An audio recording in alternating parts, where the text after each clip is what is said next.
and tactical best practices. And so, you know, the agenda had a couple of prompts that we'll go through, although we're certainly open to discussing other questions or related thoughts that folks may have. I thought it might be helpful if we could just do maybe either some brief introductions. And Maggie, I don't know if, I don't have the list in front of me. If you wanted to do a roll call and maybe people could just chime in and talk about, you know, give a brief introduction with their organization after you call their name, their organization, what their role is, and maybe with respect to the topic of evaluation and assessment, whether or not they consider themselves to be a newbie, whether they can kind of hold their own at this intermediate level, or whether this is what they live and breathe, kind of evaluation is my life kind of a person. That sounds great. Okay. I don't have the list. Let me see if I can sort this by last name. Okay. The list, so that no problem. So that way. Sarah Allgood, are you on the call? Yes, I am. I'm with the Watson Brown Foundation, and I am the director of our scholarships and alumni relations program. And I've been with the foundation for about 1.5 years. I would say, with respect to evaluation and assessment of the foundation, I would consider myself kind of learning from the beginning as far as with this foundation. So I'm a newbie. Great. Okay. I have some feedback in the background. I don't know if everybody else can hear it. If you think you might be the one with the feedback, we might actually do, if you can mute yourself if you're not speaking, and then unmute yourself on the call. That way we might have a better quality of the call. That would be great. Thank you. So the next person is Tiffany. I don't know if Tiffany, would you like to introduce yourself and Sure. answer Diane's question? Absolutely. Yeah, I'm Tiffany Anderson. I'm the director for the scholarship program at the Boettcher Foundation. I've been with the foundation for about 2.5 years, for about 1.5 years in this capacity. Came from the higher ed top scholar development side before this. And I would say I'm probably just beyond newbie. I've done some work in evaluation in my past world, and then we at the foundation here at the Boettcher Foundation have done about 3 years worth of pretty consistent evaluative pieces, and I've been involved with that along the way, but we are still kind of in the process of getting an ongoing mechanism in place. Great, thank you. Melissa from Corvius Foundation? Of course. Are you on the call? So Melissa doesn't sound like she's on the call, so next person would be Kevin from the Michael and Susan Dell Foundation. Denise from the Ford Family Foundation.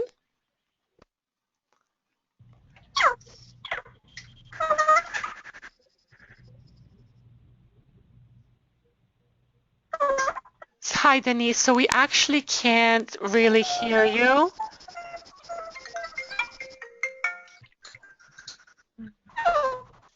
I'm sorry, we can't hear you. Would you mind calling in by phone? I'm going to go ahead and I went ahead and muted Denise. It sounds like the connection is not great. Denise, if you can hang up and call us on a phone call, that would be great. So the next person is Mary Dickerson. Hello, this is Mary Dickerson, and I'm the program director for the Lilly Endowment Community Scholarship Program. And I would consider myself a newbie. And looking forward to your presentation. Great, thanks, Mary. Nate from Walmart Foundation. Yes, this is Nate here. I would also consider myself a newbie, not just to evaluations, but I would say in scholarships in general. Great. Welcome, Nate. Thank you. Crystal from the Wechsner Foundation. Jody from the Terry Foundation.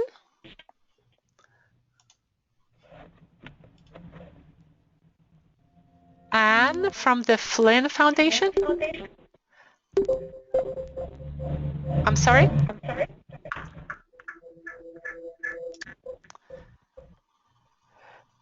Is Anne from the Flynn Foundation on the call?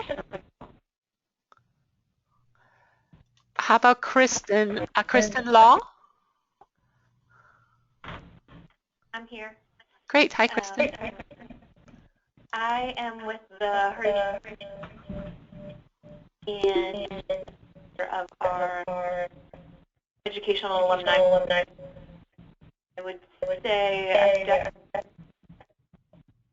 middle to comfortable with reporting. Been doing it and have a lot of news to hear what other people.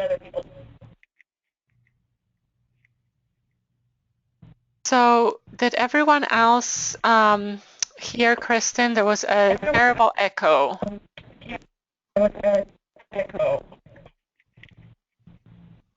Yeah, I believe so. Could I reiterate? You said you're about middle to upper level in terms of reporting and have been working in this for a while. Is that correct? Yes. I'm going to try to come back. Thank you. Cynthia from the Simon Family Foundation.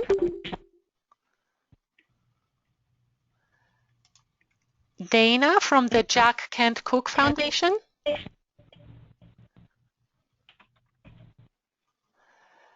Patty from the Coca-Cola Scholars Foundation.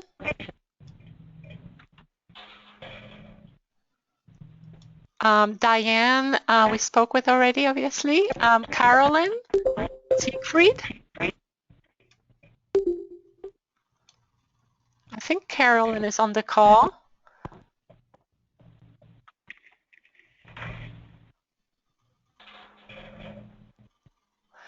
Okay, Gary Singer.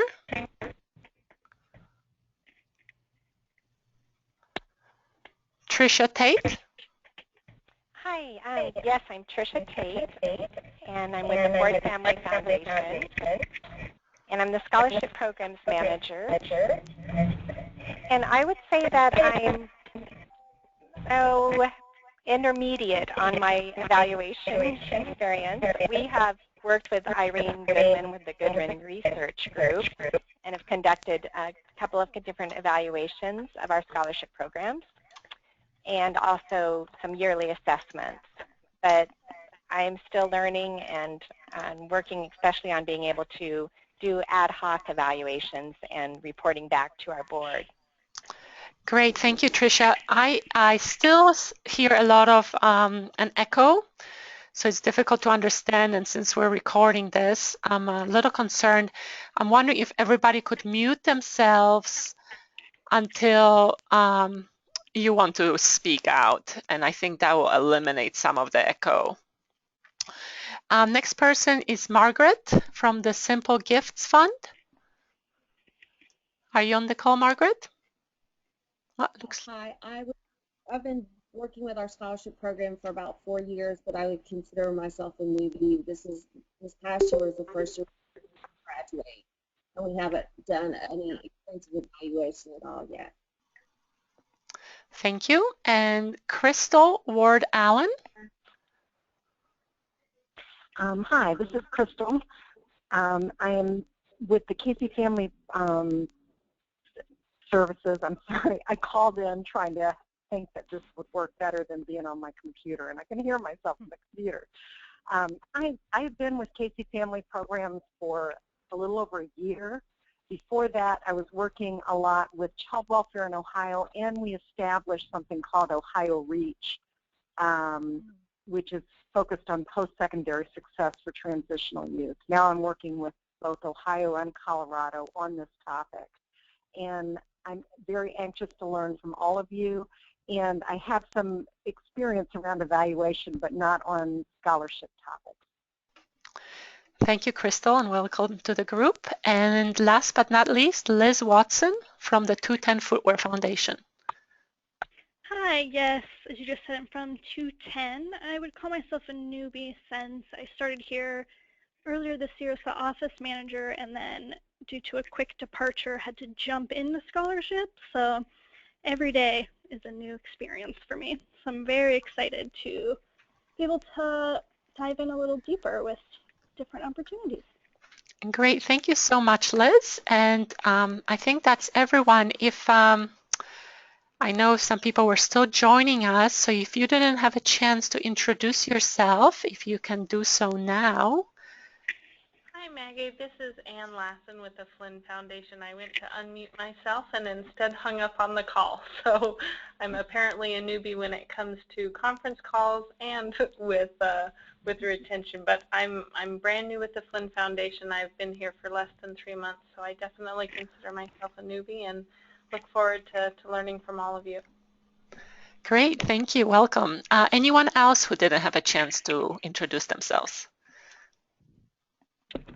This is Denise Callahan with the Ford Family Foundation, and I tried, but we had a bad connection, so hopefully this is better. I am the Director of Post-Secondary Success and have been with the Foundation just shy of 3 years, and you already had the opportunity to hear from Tricia Tate about our experience with evaluations and kind of what we've been doing with those. So I would consider myself an intermediate user as well. Thank you. Thank you so much. Anyone else? I think that that is everyone. So Tiffany and Diane, you can go ahead and get started. Great, thanks, Maggie. So I guess what I wanted to do was start off maybe talking a little bit more from a big picture perspective and hear from folks about really how you are approaching assessment and evaluation. Are you, I guess a lot of it probably depends on what your foundation does. We have for, I guess, the past 5 or 6 years really focused on our core scholarship program, First Scholars, and have done a lot of evaluation around there. We're looking at you know, various student success metrics, and now what we're really trying to do is branching out a little bit and looking at the impact of our funding on the universities that we provide it to, and really determining, you know, looking for some indicators of culture change and success on the campus from a bigger picture standpoint, as opposed to just looking at measuring student results. We have a Scholarship Plus program, so not only do we look at the impact of the I guess award on the students' persistence, but we're also measuring student learning outcomes from some of the co-curricular programming that we provide, and doing some longitudinal data collection with respect to their views and values on civic engagement and leadership that go along with some of the programming that we have created for them. Denise, can I add to that? This is Tiffany. As we kind of report out, there were a couple people, so Tricia and Denise, and then Kristen all said that they were kind of intermediate. So maybe the 5 of us could start by just talking similarly to what Denise just did. And then after giving that context of what we're doing, if any of the newbies have some context to give or have questions follow up about big picture, I think that might be a good place to start. Does that sound good? Yeah, that's great. All right, so just building off of Denise's, so at the Boettcher Foundation, we actually, I'm so sorry, Diane. That's okay. I'm so sorry. Building off of that piece, we take a look at a lot of what our programming is doing, not in terms of the current student, but alumni and beyond is what we've been focusing on. So really trying in the last 3 to 5 years to get a baseline. So about 3 years ago, doing a huge outreach to find our alumni and increase that data, and then did interviewing, some focus group pieces, and then an in-depth survey and assessment in 2012. to try to get a baseline for what our programming and scholarship has done for the impact of the state of Colorado. So very specific to what our scholarship is for, which is for top students staying in the state of Colorado. So it's a little bit different than a lot of the other scholarship programs. So we're not really looking at, almost all of our students graduate with or without us, and all of them go into careers after with or without us. So it's a little bit of a different population than some of the scholarships, at least here in Colorado, or that I'm familiar with. So we're really trying to measure if our programming and scholarship dollars are helping to make an impact in the leadership, philanthropy, and service in the state of Colorado. So trying to gauge kind of professional achievement, community engagement in terms of leadership in the community, board, public sector, those pieces. Also leadership on nonprofit boards and those things. So tried to get a baseline in 2012 and are currently in the process of building metrics around what we're tracking consistently ongoing every year with each of our alumni to see if our programming that we're offering both our current scholars and alumni is increasing that impact and that investment from the foundation side.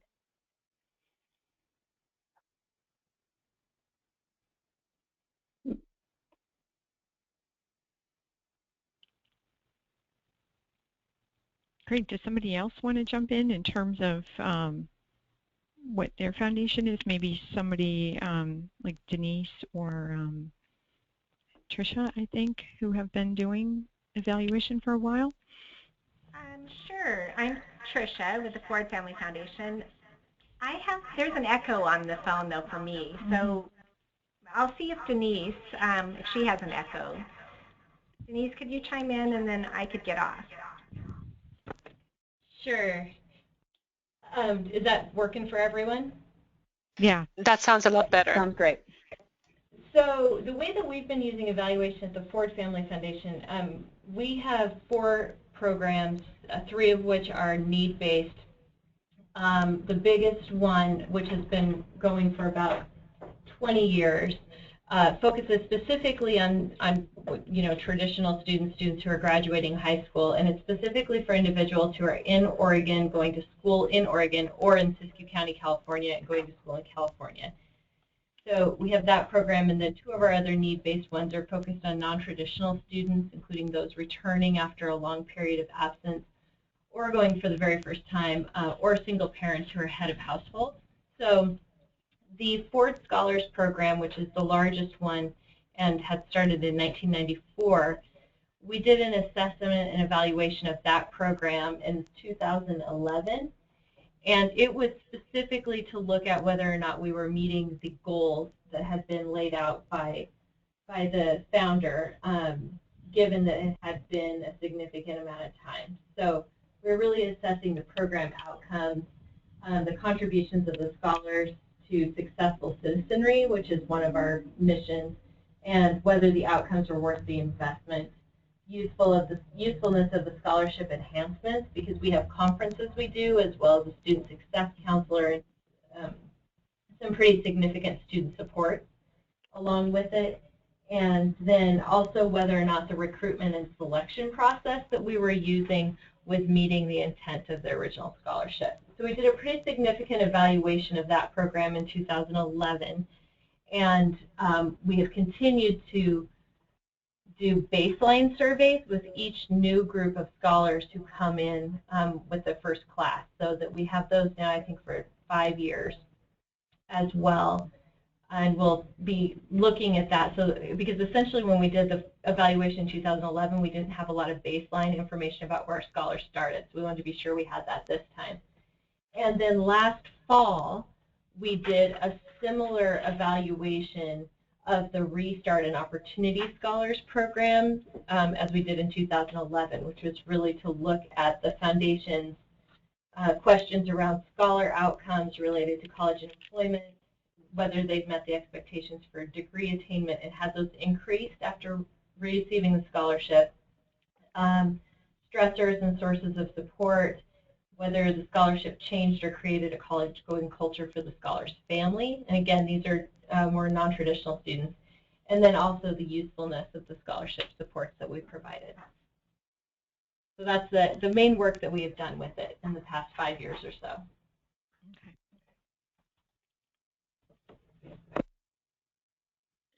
And then potentially, Kristen, you were the other individual that said you felt like you were kind of the middle level or intermediate in terms of the reporting side. Could you give us a little background on your foundation? So we do a lot of reporting.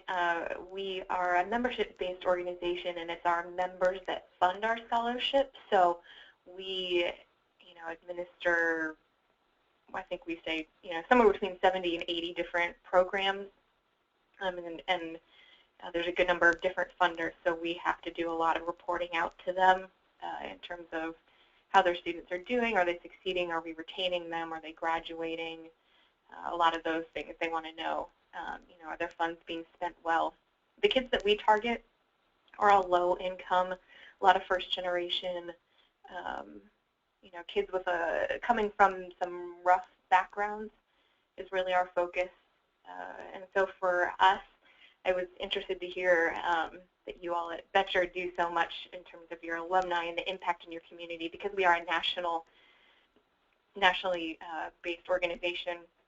We have kids from all over the country, so that's a little bit tougher for us. And really, at this point, a lot of our evaluation reporting comes solely based on the retention, again, and the success in graduation rates for our kids from college for their 4-year degrees.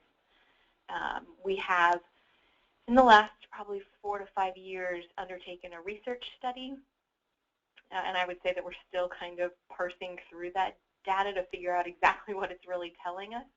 But the idea, again, about looking at our kids in terms of, again, their backgrounds and why are they succeeding, and when other kids from their neighborhoods aren't, what is it that made them select and think that they could apply for a scholarship, and what keeps them going, and things of that nature. So we are, as an association, undertaking as well this kind of outside evaluation piece, as well as just the general reporting and tracking of, every piece of data we can possibly get our hands on for our kids is in our system, and that's what we've found to be probably the most helpful thing, that we've got a lot of historical data on our kids to be able to pull and to report to our funders, and then also to be used for this research study.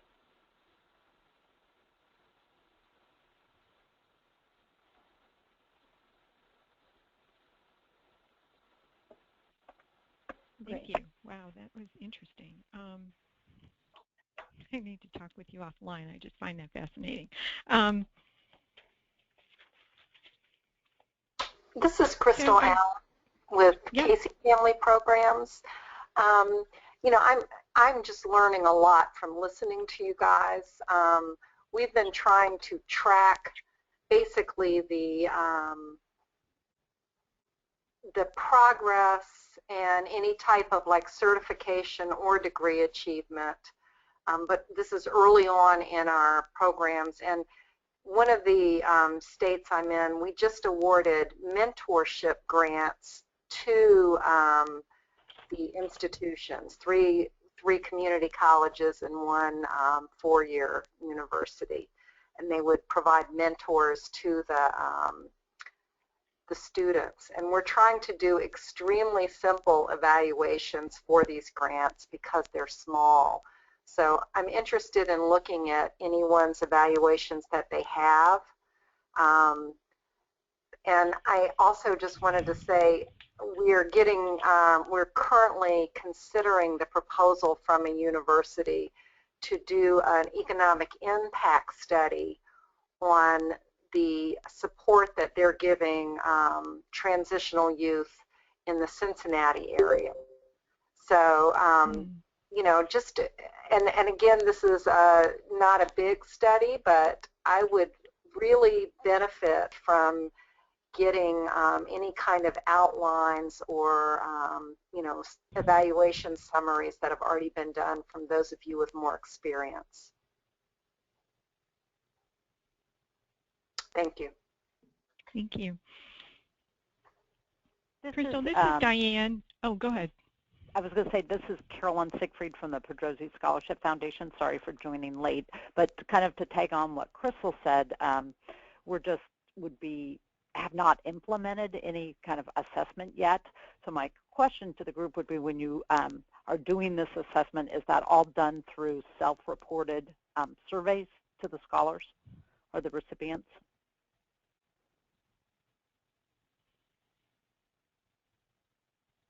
Carolyn, this is Tiffany with the Boettcher Foundation, and yes, ours is currently all done through self-assessment. We are implementing some EQ pieces, so we have started with some EQ baseline. When our students enter, they take an assessment that is still self-report, but is a little bit more structured, and then they take it again when they end. But the rest of it has been through survey and interview and focus groups, which is all self-report. Okay, thank you. And this is Denise from the Ford Family Foundation, and we are in the same boat. We use surveys, individual phone calls and outreach, and focus groups, but self-reported. And then we did provide what data we had on our students for the starting point, because we have pretty good records after they leave. So. Okay, thank you. And this is Diane, and this kind of addresses both what you and Crystal had said. We have peer mentors, at least for the first year that the students are in the program, and so we actually have them do some what we call engagement ratings regarding their participation in the program. Do they feel engaged with the program? How do they feel? Do they feel engaged with the mentor? So we have both the our program coordinator and our mentors do ratings on the students, and then we also have some student surveys that we do as well.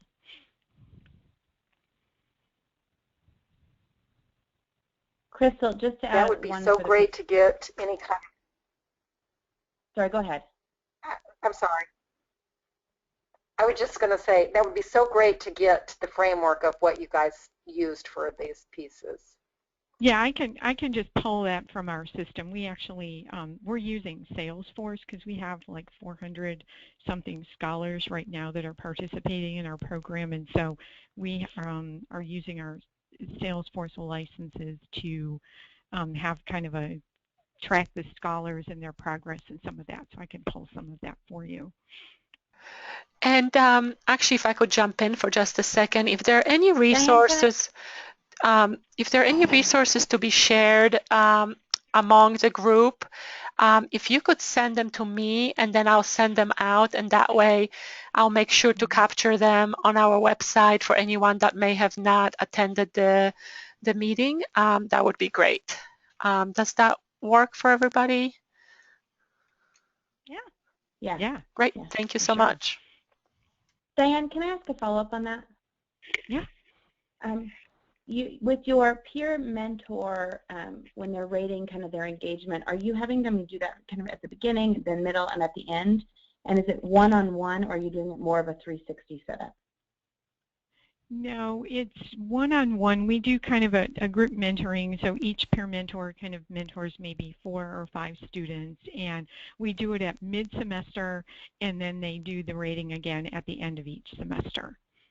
And that's for the first year. So they'll have basically 4 ratings, at least for the first year, and then you know, they kind of transition off. They still have their mentor available as they move forward through the program, but then we work to connect them with faculty and or alumni mentors. So we found that that is more difficult to keep those engagement ratings going with the professional folks, but we've had good success with the students.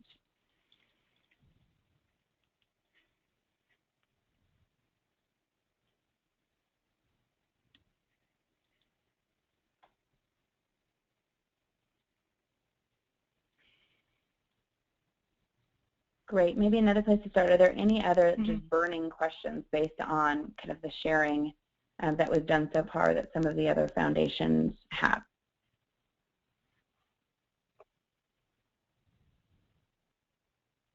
Hey, this is Sarah Allgood with the Watson Brown Foundation. I'm just curious as far as communication. What is the best method to get in touch with these students? I've found that email is not as effective as I hoped it would be, and so I'm just checking to see if there are any other methods of reaching out.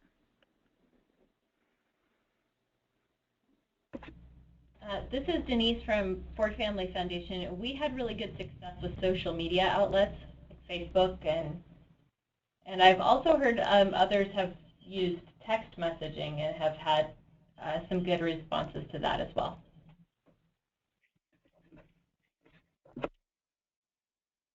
I set up a group text, send them a group text and an email, and in the text I tell them I sent an email. They get it both ways.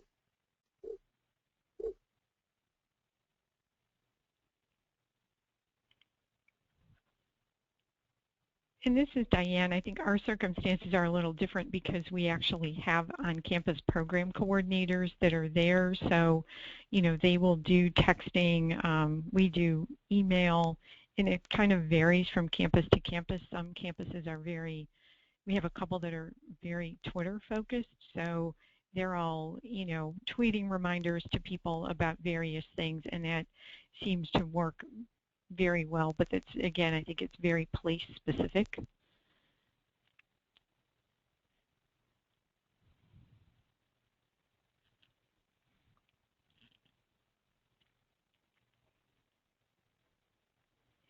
I guess I have a question.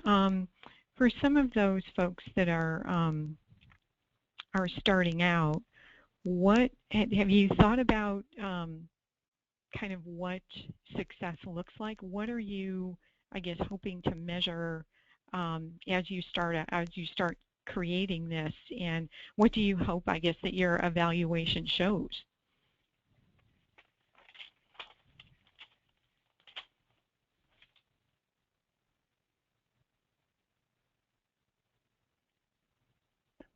I'll jump in on that one if no one else wants to take it. This is Nate with the Walmart Foundation.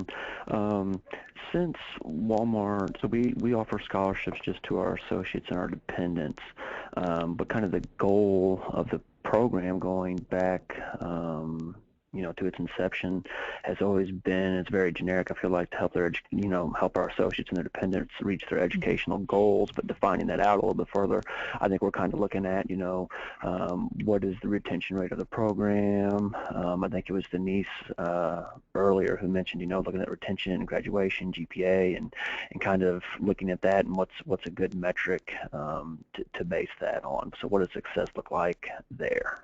I don't know if anybody else could speak to what maybe success looks like for their program or what their theory of change is for their foundation.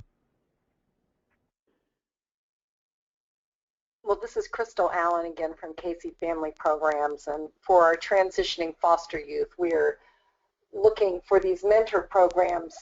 We are trying to measure the sustainability of mentor engagement. We are also looking at retention in the program and achievement, and of course we're doing achievement. It can be of a certificate, a 2-year degree, or a 4-year degree, but those are the things that we're trying to keep it simple here, being brand new.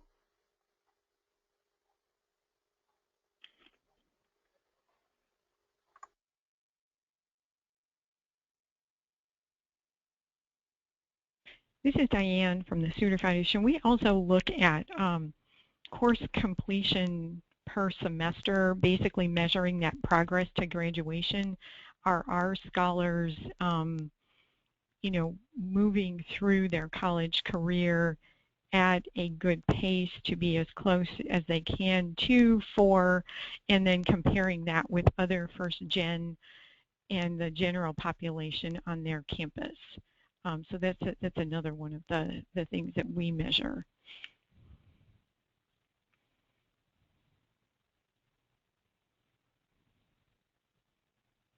And this is Tiffany from the Betcher Foundation. I think we are a little, again, unique in what we measure. I'm happy to share any of, our logic model or our impacts, but again, it's a little bit more based on the alumni side and what our programming and investment in our undergrad scholars does for their impact post-graduation. So I think it's a little bit different than what you're looking for, Nate.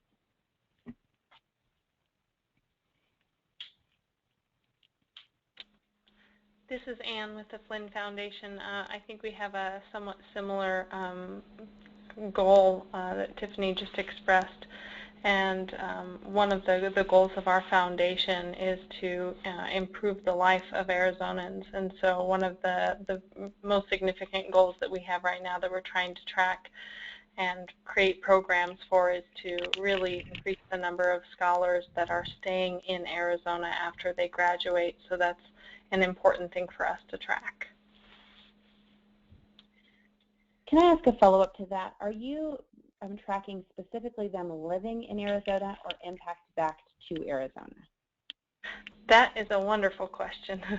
And I think right now what we're tracking is who is living in Arizona, but we do really understand as we delve more into touching base with alumni and hearing stories about where they all are and the impact that they're having living outside of Arizona. We understand the value of that as well. But at this point, some of the goals that have been established by our board link more directly to the actual percentage of scholars that ultimately, and alumni that end up in Arizona working here and being involved, hopefully, and getting civically engaged in those types of things.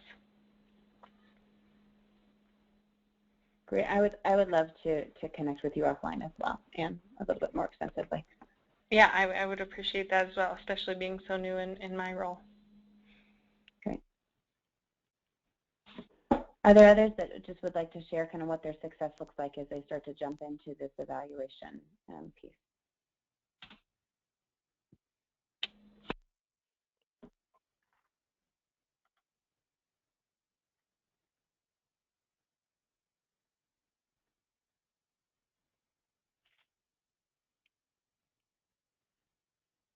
Okay. Tiffany, I'm going to go back to you and maybe ask you, you mentioned your logic model.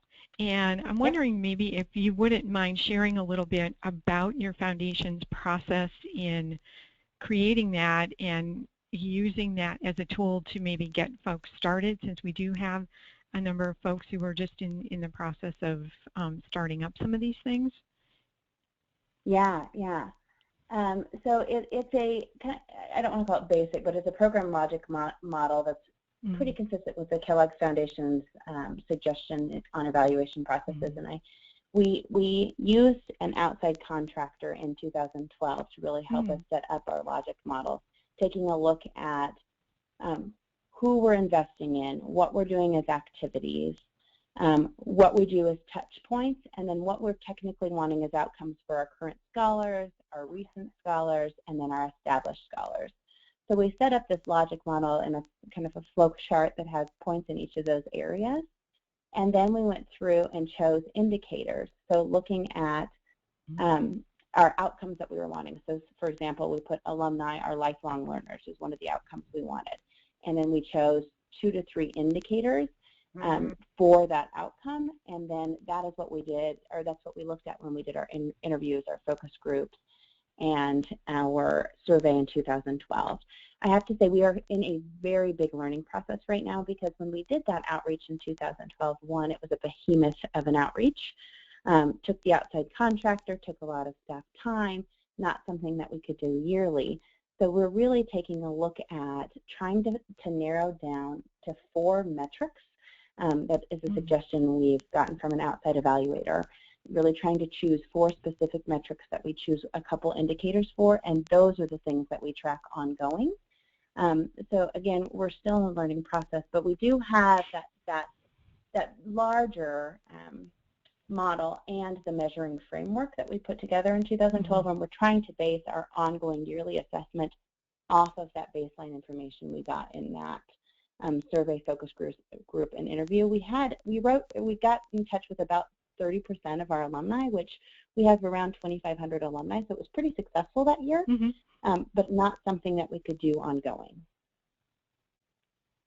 Sure, thank you. Is that helpful?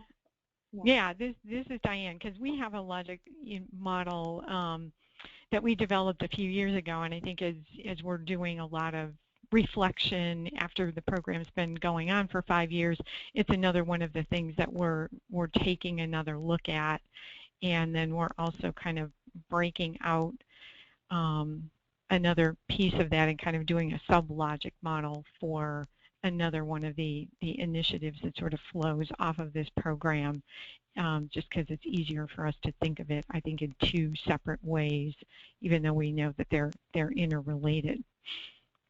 But that's something that we have been just driving ourselves internally, and we haven't necessarily used any outside consultant or contractor to help us with that.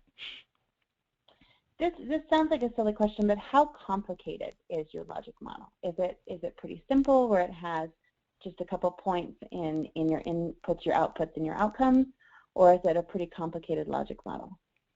It's pretty simple. Like I said, just Okay. because it was something that was done solely internally. I have done some evaluation work with nonprofits kind of on the side, so it was something that I thought might help us focus some pieces to make sure that when we were putting our program evaluation plan together, we were, we weren't getting off track. So it's fairly simple. Okay.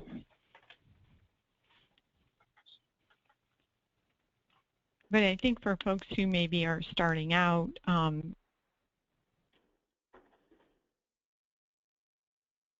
in terms of creating logic models.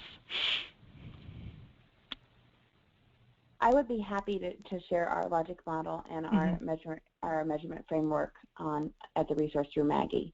Again, I think it's going to be a little bit different from some of what the other foundations are looking at, but at least give some context to that framework.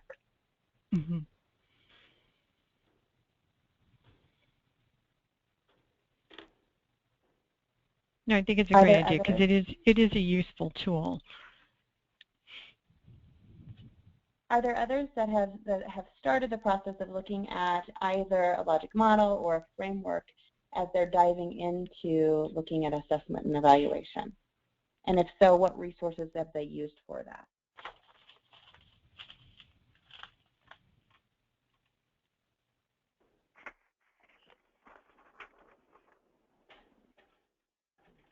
Okay.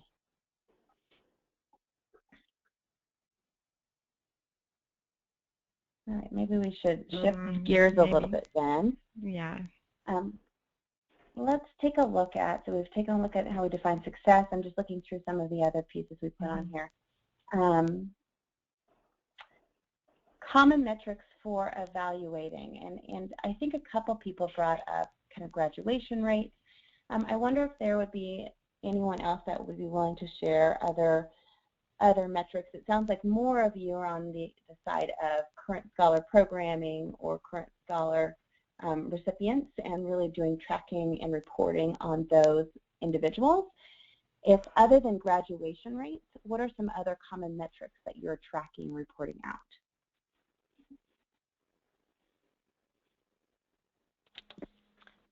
This is Anne with the Flynn Foundation. We're also tracking nationally competitive scholarships that our scholars receive as one of the markers of success for the program.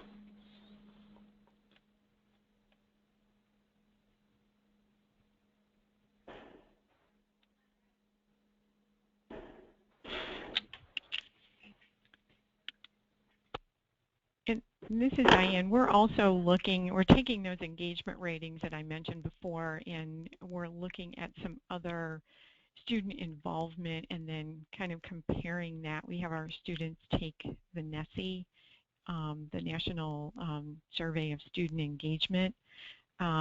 We do that as a local administration on each campus if their campus isn't doing it yearly. And then we compare that to the national norms in terms of are our scholars as engaged or more engaged than other college students.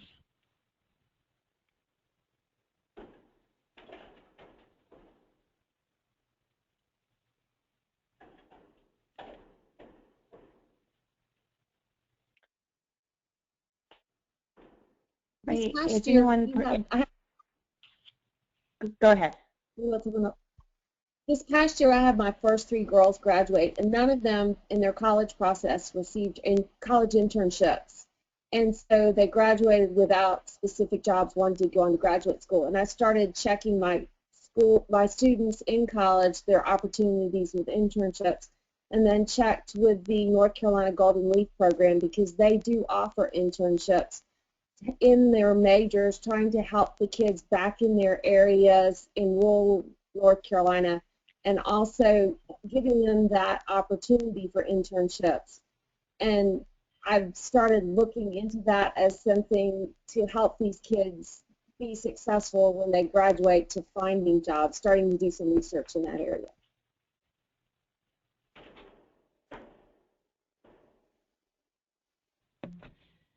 This is Denise from the Ford Family Foundation, and we also track whether or not our students have worked during the summer and during the school year, whether they've visited the Career Center on their campus, and whether or not they have a resume towards the same lines of hoping to help prepare them for work after. And then the other thing that we track is their debt, how much loan debt they have taken out during the course of their time with us, in addition to the other items that folks have mentioned.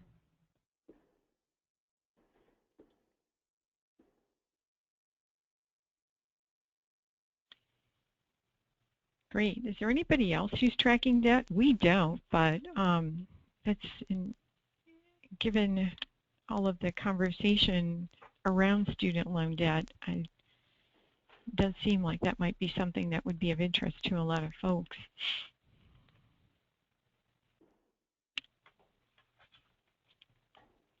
This is Kristen with Horatio Alger. We do track for our National Scholarship Program. We do collect financial aid award letters every year from our kids so that we can track what they're taking out in loans so that we have a good idea when they complete their degree what that looks like for them.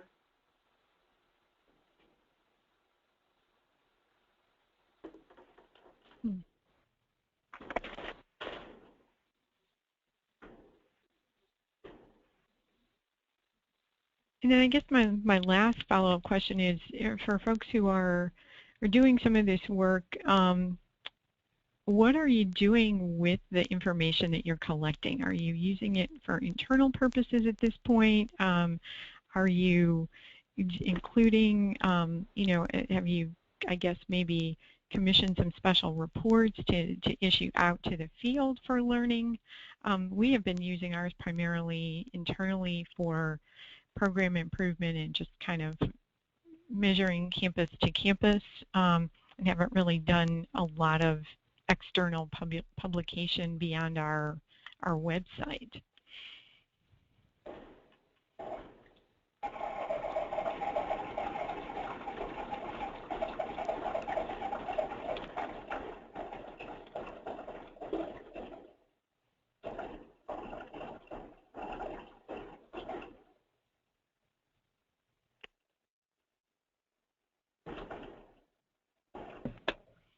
We have only used ours for internal purposes as well and program development.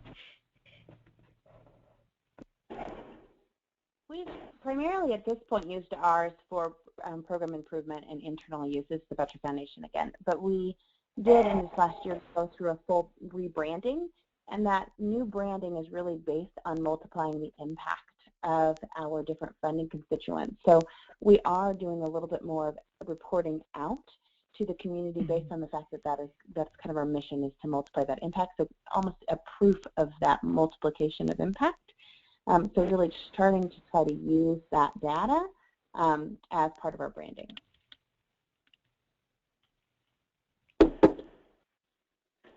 This is Nate again with the Walmart Foundation.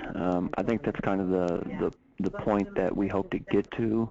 Right now it's just used to communicate internally, but we would like to be able to say, as part of the mission here, not just at Walmart but at the foundation, is to help our associates move up and be able to reach those career opportunities wherever they might be at.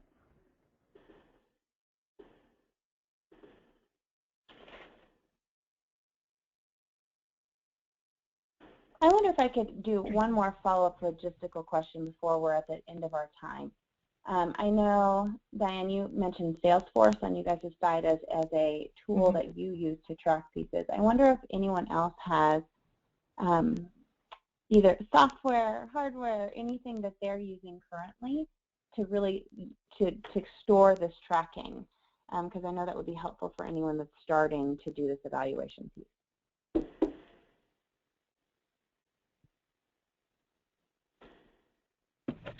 This is Denise with Ford. We have a custom database, Access database, that we started several years ago, and it's functional and it works well, but the challenge, I think, with it, because we've developed it ourselves, is that as we've grown and changed, we've added pieces on, and trying to make sure it's streamlined and we can get our data out and that it works with other things sometimes is a challenge, but we use an Access database.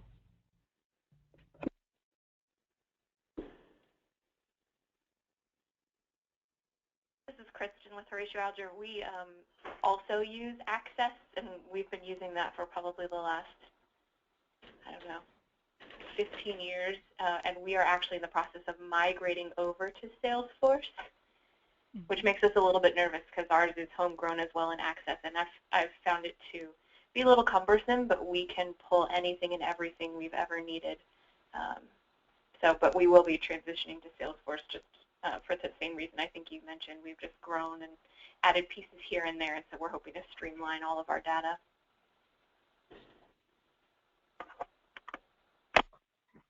And ours, for similar purposes, we just transferred over to a SQL custom-built database from our Access database just 2 years ago. So moved over to SQL because we had a lot of add-ons and really wanted to redesign it with our current tracking and current programming.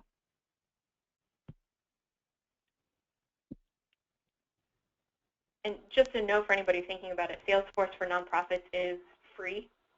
So if you're looking for software, I guess it's maybe up to what, like five logins, 10 logins, something like. You get 10 free seat licenses, yeah. So that's a nice. I mean, yeah, it's really nice. There's a lot of people involved in that. And there are actually a lot of, we've worked with several different consultants to help us customize it, and there are a number of folks who focus on nonprofit organizations, which is very nice. And so I think we found that to be very helpful too.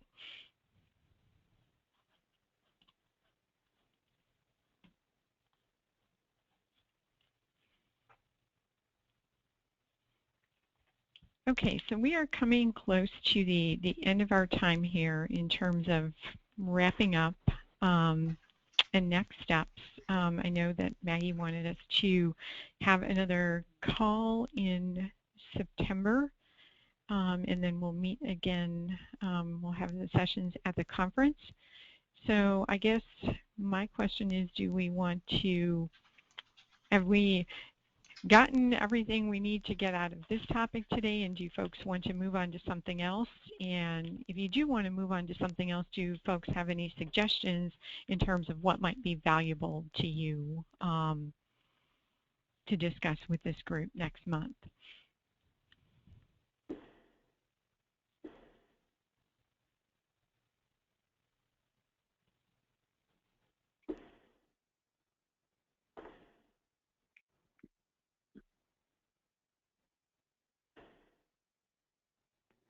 Hey, this is Sarah Allgood with the Watson Brown Foundation. One topic that I would be curious to learn about is alumni engagement and specific reasons or purposes for the, like, what's the driving, I guess, reason for engaging the program alumni.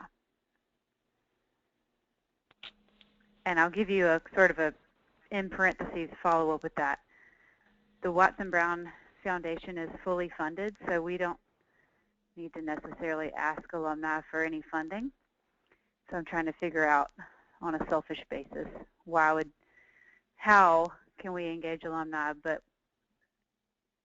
meaningful enough that we're not having to say, you should communicate back with us even though we don't need your money. Mm-hmm.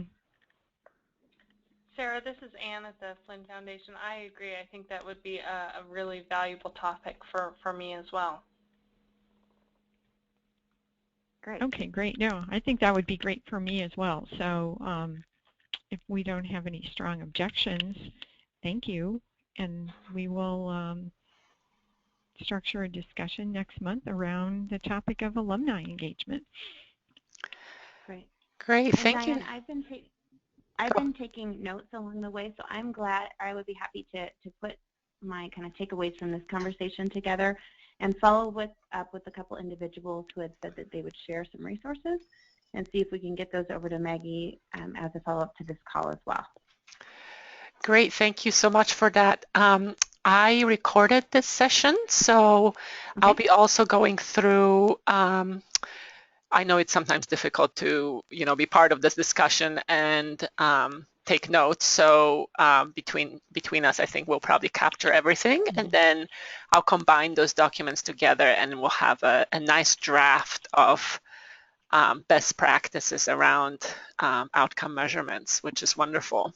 It's exactly what part of the reason why we're having these learning circles. So thank you so much for all your input. Thank you to our great facilitators for leading us in the discussion, and I will be in touch with follow-up materials as well as reminders about the next meeting date and time. Great, That sounds great. Thank you so much, Maggie. Thank you. Thanks all. Have a great afternoon. Bye. Thank you, everyone. Bye-bye. Bye-bye.